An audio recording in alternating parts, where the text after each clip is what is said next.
इससे पहले वाले व्लॉग में मैंने आपके साथ शेयर किया था कि सारा खाना बन चुका है, आटा भी मैंने गूंद दिया है और हाथ धोते धोते जो 2-4 बर्तन पड़े थे मैंने वो भी निपटा दिए, क्योंकि हाथ के हाथ ये सब चीज़ें समेटते जाओ ना तो ठीक रहता है। और इसके बाद फिर अब मैं पूड़ी बनाऊँगी और मेरे हस्बैंड नारियल खोलने की तैयारी कर रहे हैं। इधर मैं किचन का काम कर रही हूँ और उधर ये अपना काम कर रहे हैं, तो ये भी उनके लिए एक बड़ा टास्क है, पर चलो कोई बात नहीं। पर ये है कि हमारे यहाँ जेंट्स लोग ही करते हैं इस काम को, तो इसलिए मुझे उनसे करवाना पड़ता है ये। और पूड़ी बनाने लगी हूँ अब मैं, और मैं इस तरीके से बनाती हूँ पूड़ी। और मुझे वो बीच में बोल रहे हैं कि देख तेरा हाथ कितना मोटा लग रहा है, तो मैंने कहा हाँ भाई है तो लगेगा ही ना।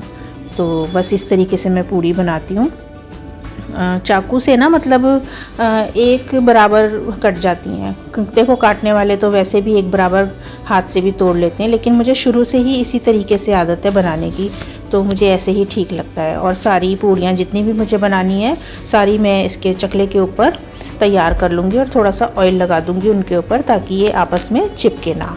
और पूरा एक लोइयों का बंकर बन जाएगा जब मैं इनको फिर बनाना शुरू करूँगी।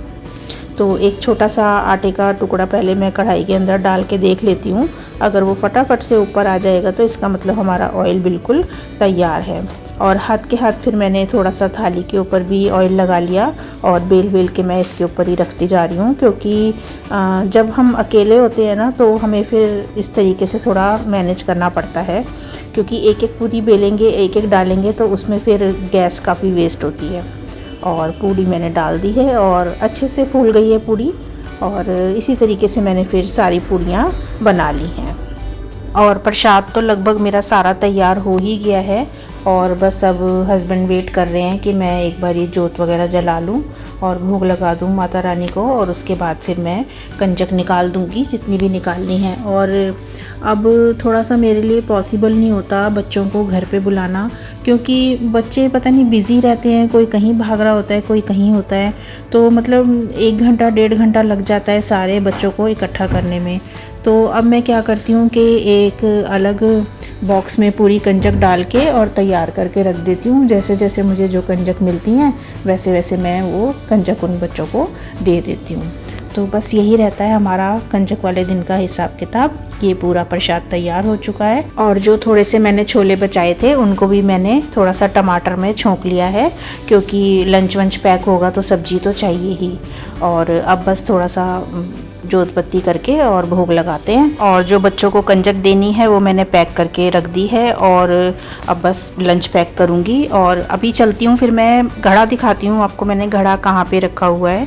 तो मेरा जो दूसरा वाला रूम है ना उसमें खिड़की है, और मैंने नेट लगा रखी है इस खिड़की के ऊपर, और हम वेंटिलेशन के लिए ना इसको खोल देते हैं। तो मैंने इसको घड़े को ना यहीं पर रखा है, क्योंकि देखो जब तक इस घड़े को भी अगर थोड़ी सी बाहर से हवा नहीं मिलेगी ना तो ये पानी ठंडा नहीं करेगा। तो अभी मैं इसमें से पानी निकाला है ना, तो ठंडक से ही पता चल रहा है मुझे कि पानी ठंडा है, और सच में पानी ठंडा है। सच में बहुत ठंडा पानी है, ठंडा हो गया अच्छा खासा पानी। और आप लोग भी एक मटका ज़रूर अपने घर में रखो, एक तो ये हेल्थ के लिए भी अच्छा है, और दूसरा इनके बनाने वालों को भी इससे थोड़ा सा फ़ायदा होगा बजाय हम फ्रिज का पानी पीने के। तो राधे राधे सभी को।